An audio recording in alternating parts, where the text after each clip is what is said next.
Hello, and thank you for joining the Frances Ellen Watkins Harper Collaborative Club for our first annual reading series event, Holidays in Black. It is with esteemed pleasure that I introduce to you Madam Lieutenant Governor of New Jersey State, Shelia Oliver. Now I'm going to read her bio so you know just a little bit about her and how phenomenal she is.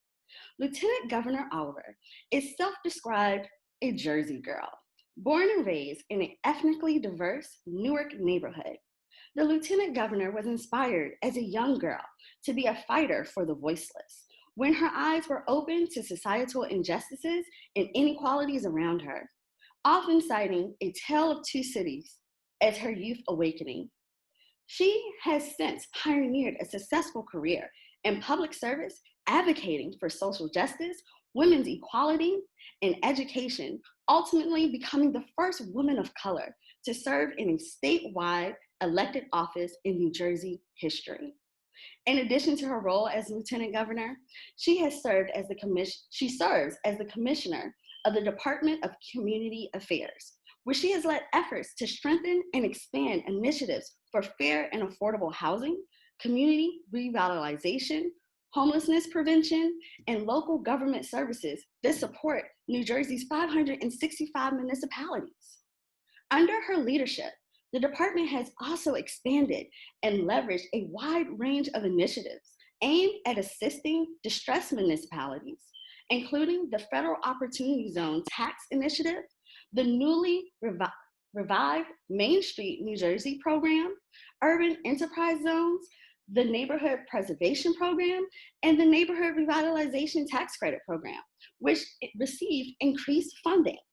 In her role as acting governor, she has signed multiple bills into law, including those that establish caregiver task force to identify ways to support people taking care of their loved ones who are elderly or disabled, require all public school children in grades 6 through 8 to receive financial literacy education, strengthen equal pay for equal work by preventing employers from asking employees' previous salary history, and protecting employees from wage theft.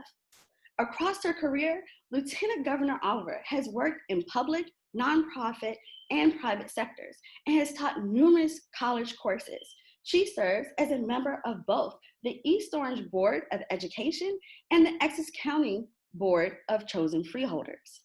In 2003, she was elected to serve the 34th Legislative District in the New Jersey General Assembly, a trailblazer in every sense of the word. In 2010, she became the first African American woman in the state history to serve as Assembly Speaker, and just the second in the nation's history to lead a state legislative house. A proud alumni of the Newark Public School System, Lieutenant Governor Oliver graduated cum laude from Lincoln University and received her Master's of Science degree in Community Organization, Planning, and Administration from Columbia University.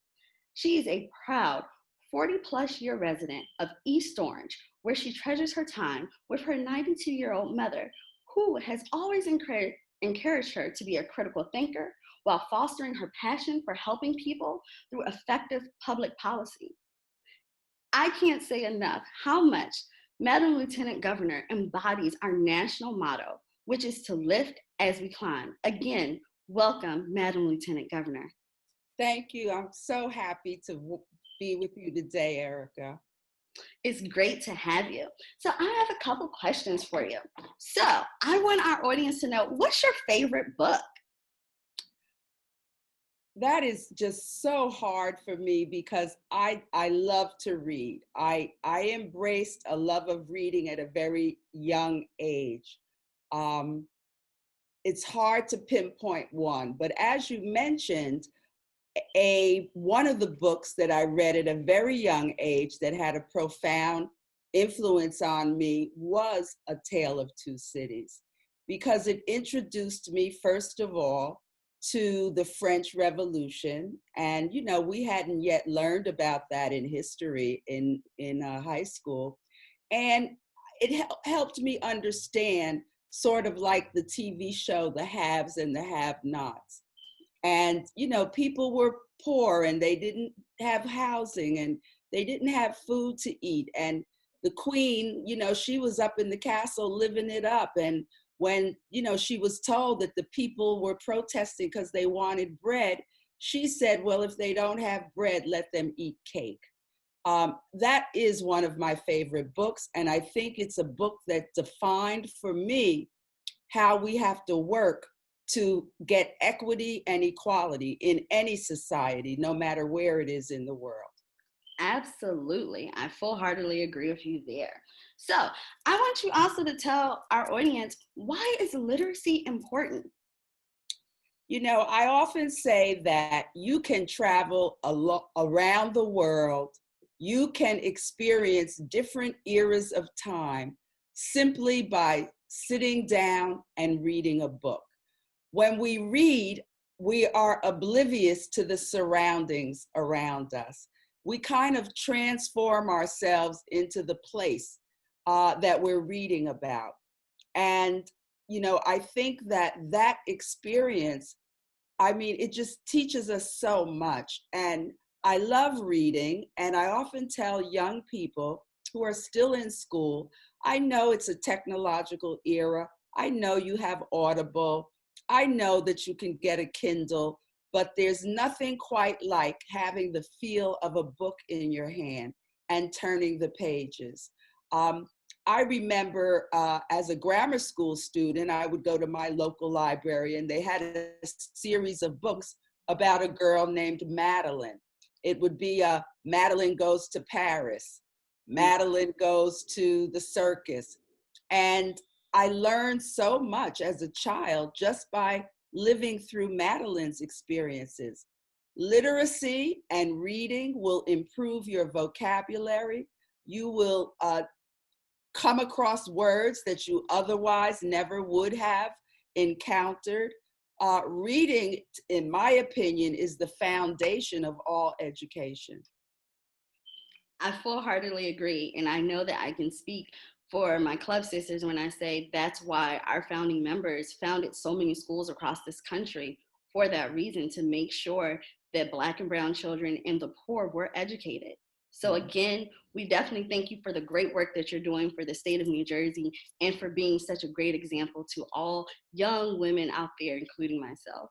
Thank you. Thank you, Erica. Hello, my name is Shelia Oliver, and I am the Lieutenant Governor for the state of New Jersey. I today am going to read Grace for President. I hope you enjoy this story. As you will see, Grace is a girl, and Grace ran for president and she won. I know many of you hear your family members talk about the president, and we just had a president election. And I'm going to tell you a little bit about Grace and her election. Because we've never had a girl who was a president. These are pictures of some of the presidents that we have had. And you see now Grace's picture is on the wall. Look at that. All girls helping Grace run for president. Each one of them playing a role in making her the president. One Monday morning in September, Mrs. Barrington is the teacher, rolled out a big poster with all the president's pictures on it. Grace Campbell could not believe her eyes, and she blurted out to the teacher, "Where are the girls?" Our country started in 1776, and in over 300 years, close to 300 years, we have never had a girl who was the president.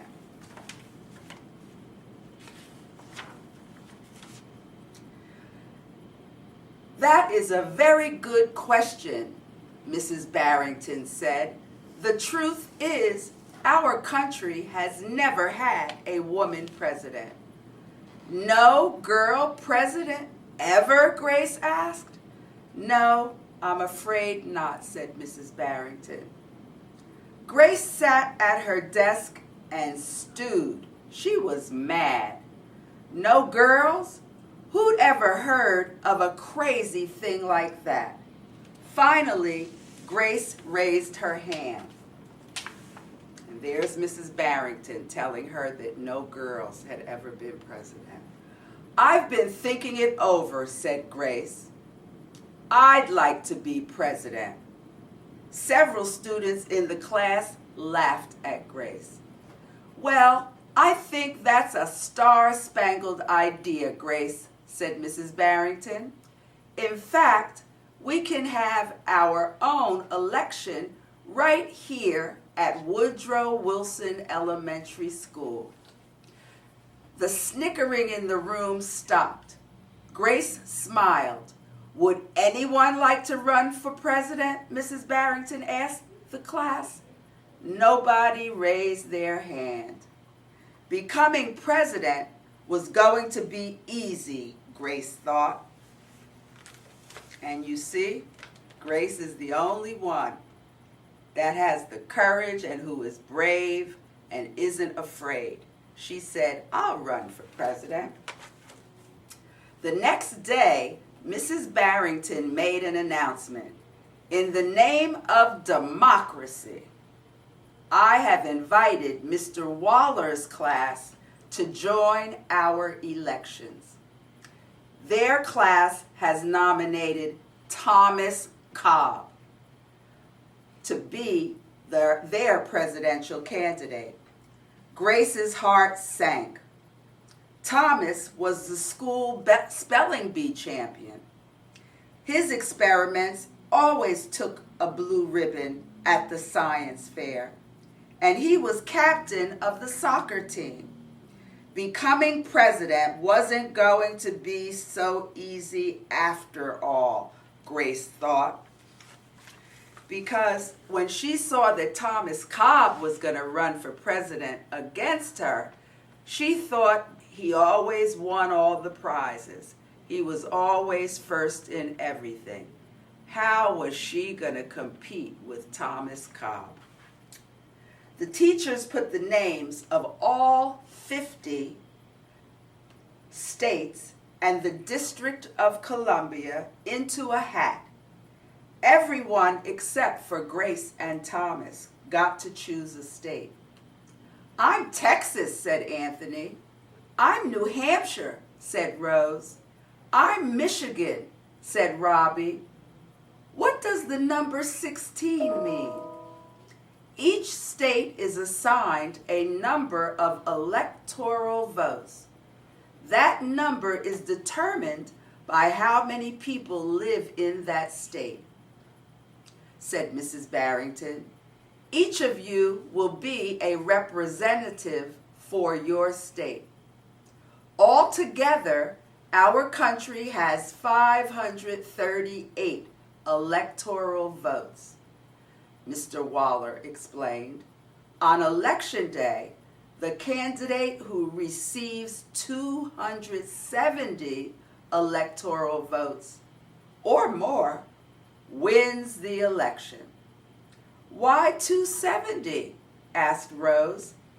"That's more than half of all the electoral votes," Mr. Waller said. Becoming president really wasn't going to be so easy, Grace thought. And you'll see Mr. Waller, and he's talking to the class too.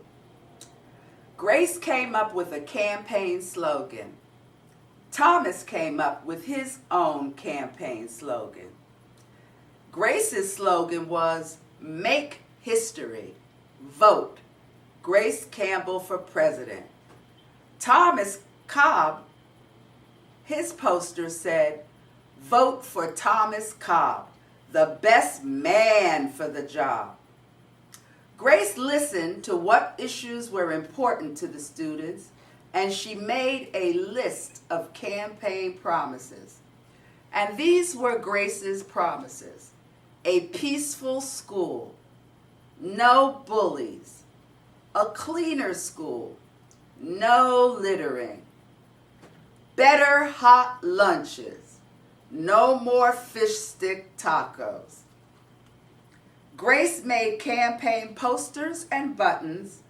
Thomas made posters and buttons too. And what did Thomas promise everyone if he were president? Free tutoring, free soccer lessons, fish stick tacos every week. So you see, they were on opposite sides. Grace said no tacos. Thomas said yes, fish stick tacos. And that's their campaign slogans and their campaign signs. Each week, the teacher set aside time for the candidates to meet with their constituents.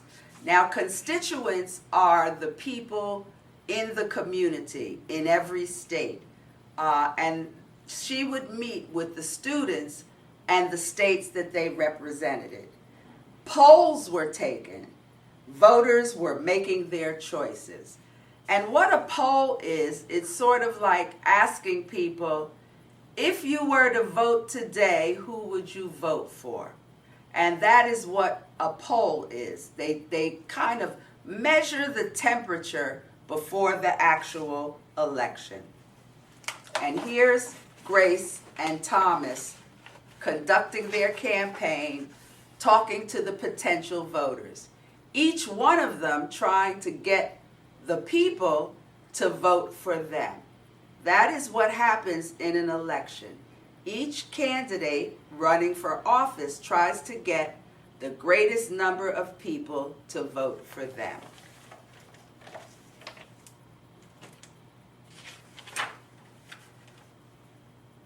Grace continued to campaign. At recess, she gave speeches. During lunch, she handed out cupcakes. Boy, I bet you that got her a lot of friends. After school, she held rallies. Look at all the things Grace did, trying to convince people that she was the best person to be voted for president. Isn't she active? That's what you have to do when you're a candidate. You have to try to go talk to as many people as you can so they can get to know you. Meanwhile, Thomas wasn't worried. He had cleverly calculated that the boys held slightly more electoral votes than the girls. And he made a list of all of the students and how many electoral votes each one of them had. But the thing that's so interesting is that Thomas thought all the boys would vote for him. You never know in an election who is going to vote for whom. At recess, Thomas studied his spelling words. During lunch, he worked on his latest science experiment. After school, he played soccer. So unlike Grace, Thomas didn't reach out to all of the classmates, talking to them about the election, telling them what his ideas would be if he were elected president. He focused on his own activities and himself. But that's not what Grace did.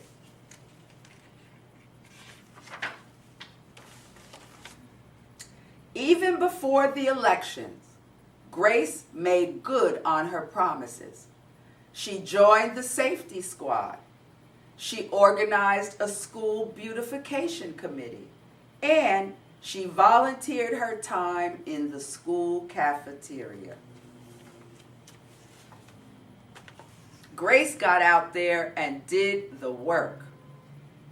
Unlike Thomas, who just did the things he liked to do.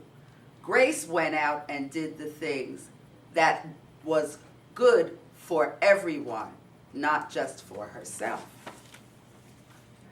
In early November, Woodrow Wilson Elementary School hosted a special Election Day assembly. Grace and Thomas took their places on stage as the school band began to play. Henry was the first representative to approach the microphone. The Yellowhammer state of Alabama casts its 9 votes for Thomas Cobb. And each state goes by a name. Here in New Jersey, we're called the Garden State because we have so many farms and rural areas.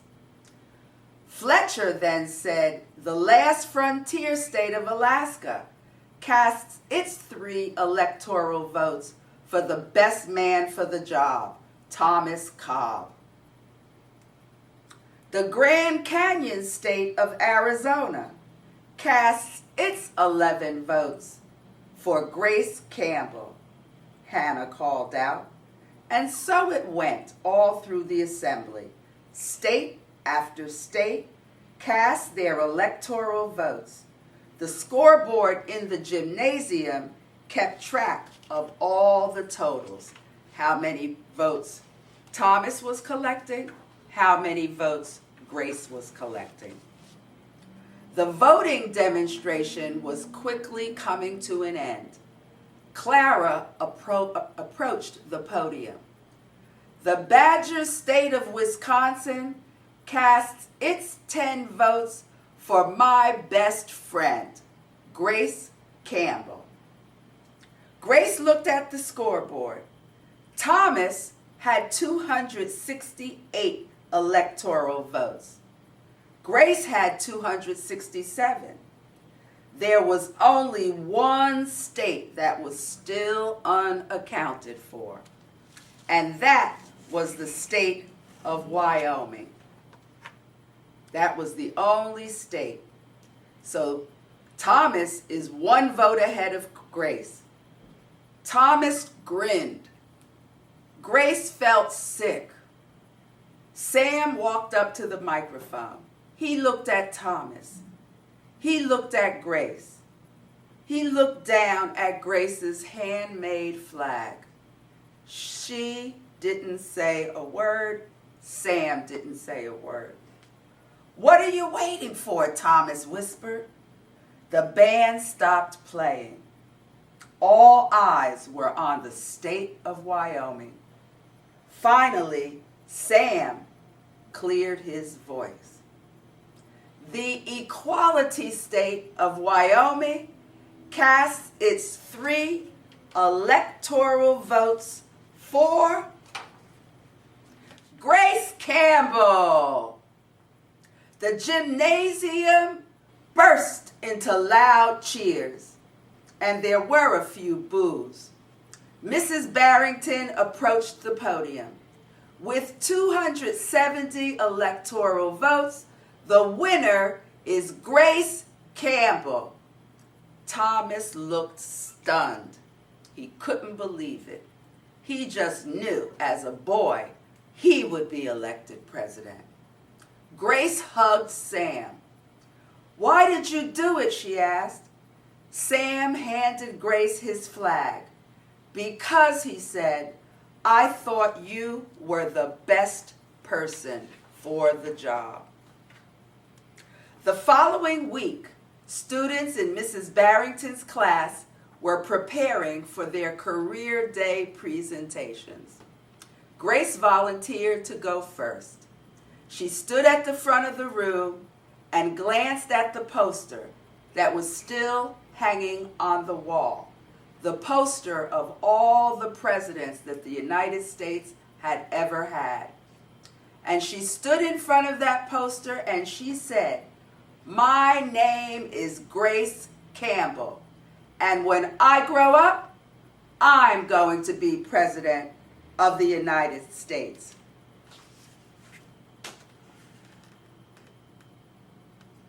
That's when she addressed the class. And you know what? The first time she raised her hand and said she would run, remember people snickered and people laughed? Well, this time, when Grace said, When I grow up, I'm going to run and be president of the United States. Everybody believed that she would. And years passed and Grace grew up. And what do we see? We see our country's capital, Washington, D.C., and we see a member of the Supreme Court of the land swearing in Grace Campbell, because Grace Campbell did become president when she grew up. And why is Grace important to all of us? Because Grace is telling us you don't have to be a boy or a man to be president of the United States. Girls are equally talented. Girls are equally knowledgeable. Girls can be leaders. And for that reason, we know that some girl in the future will grow up and become president of the United States. And it could be one of you. Remember Grace.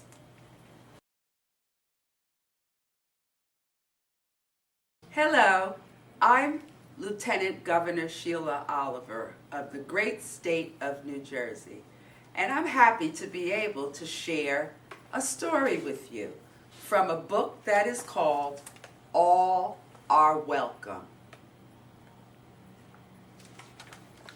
Pencils sharpened in their case, bells are ringing, let's make haste. School's beginning, dreams to chase, all are welcome here.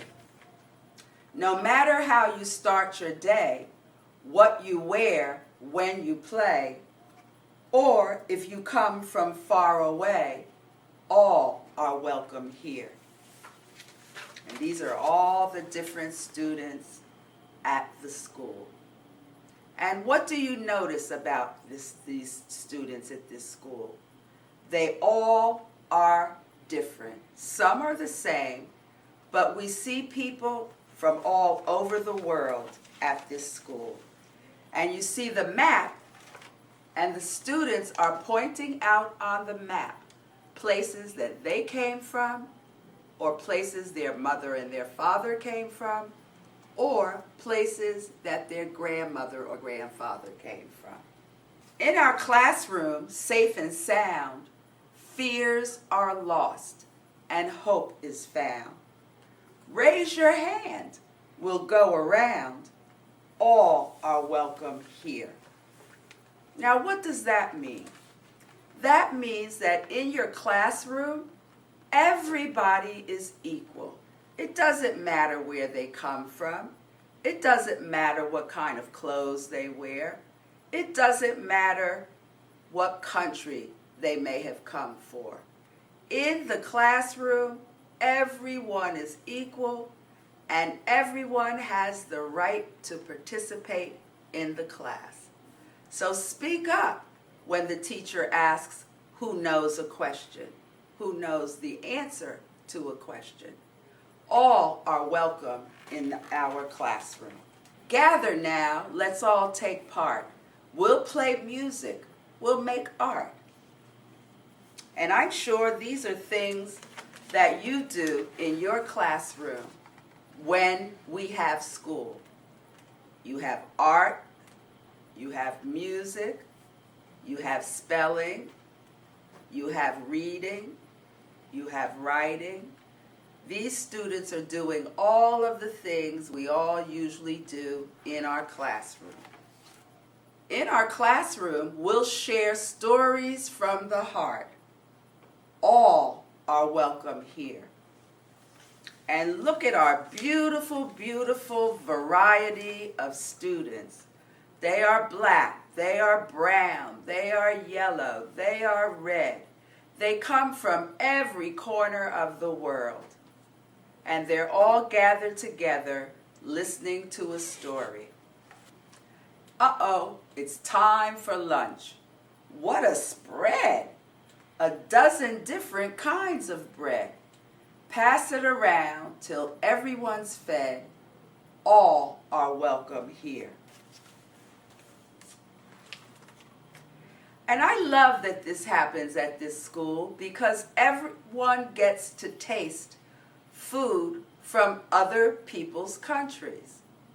I'm sure many of you have tasted Chinese food, or you may have tasted Spanish food, or you may have tasted Italian food, or you may have tasted Irish food, or you may have tasted the food that is prepared by Muslims. It's known as halal.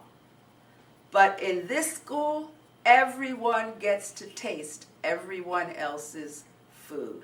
I think that is wonderful.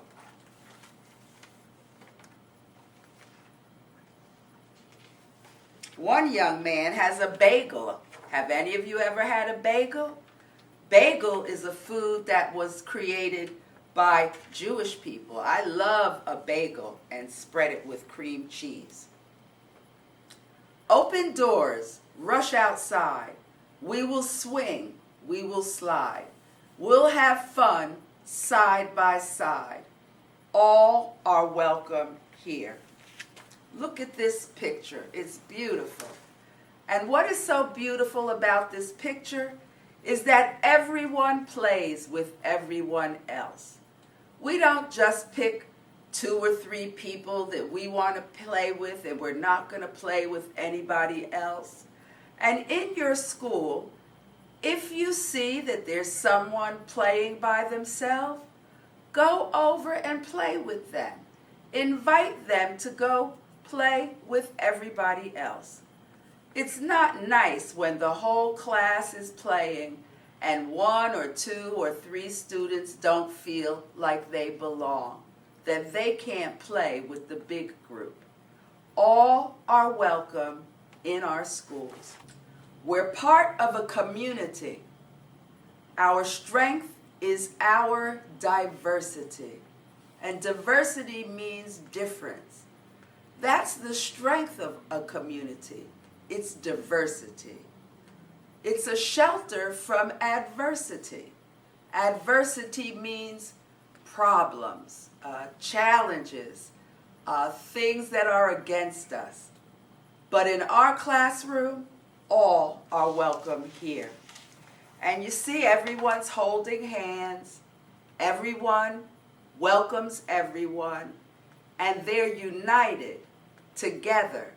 And that is what makes a better world, a better school, and a better classroom, when we are all united and together. We will learn from each other. Special talents will uncover. There's a big world to discover. I mean, we can learn about dinosaurs from some people. We can learn about what's called an abacus. An abacus was the earliest way, hundreds of years ago, that people knew how to do math. And you see a Muslim young student showing how to use the abacus, because the abacus was invented in her part of the world. We have one student with slime. I know some of you buy slime as a toy, but he is conducting a science experiment with his slime. We're learning about volcanoes and bugs and up in the sky, the planets and the stars and the moon and the sun. Each of us has different knowledge about different things, and that is how we learn from each other. All are welcome here. I know you're saying, what is that? That is a celebration of what is called Chinese New Year. And when it's Chinese New Year, people dress up like dragons, and they do dances, and they have very colorful lanterns that hang from the poles. And in this classroom, they are celebrating the Chinese New Year.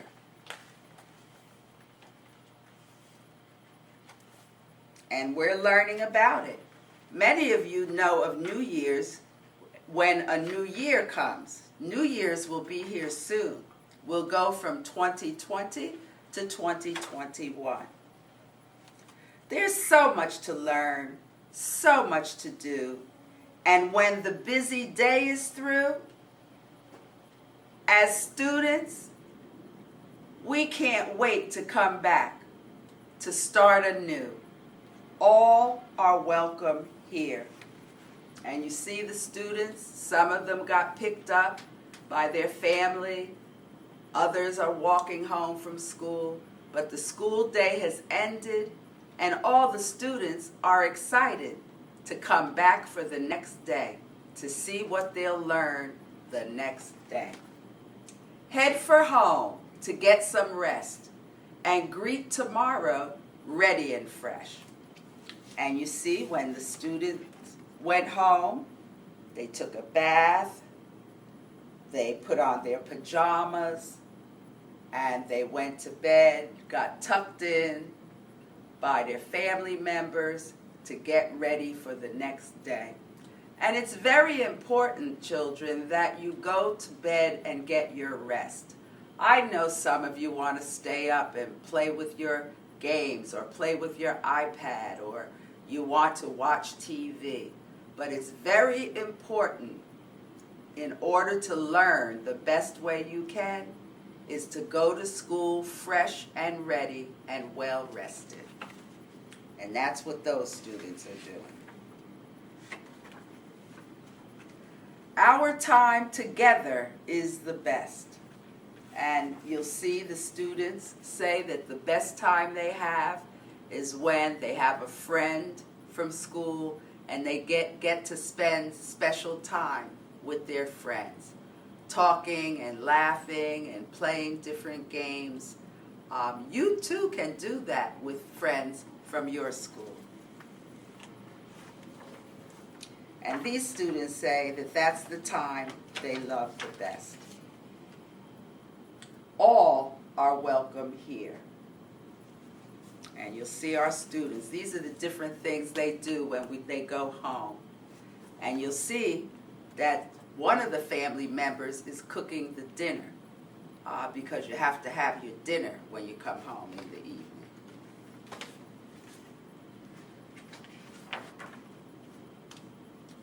You have a place here, and this is the community. This is a neighborhood, and you see the people coming out of their houses and walking down the street. You belong to a neighborhood as well, and we call it our community, but you belong there as well. You are a part of your neighborhood. You are a part of your community, just like these students are. All are welcome here. And you'll see all the people in the community going about their daily day, doing all different kinds of things. Know that there's a space for you too. Always remember, don't feel bad, don't be shy. You are welcome here. You are welcome. Each one of us is welcome. Feel free to know that you belong, because you are welcome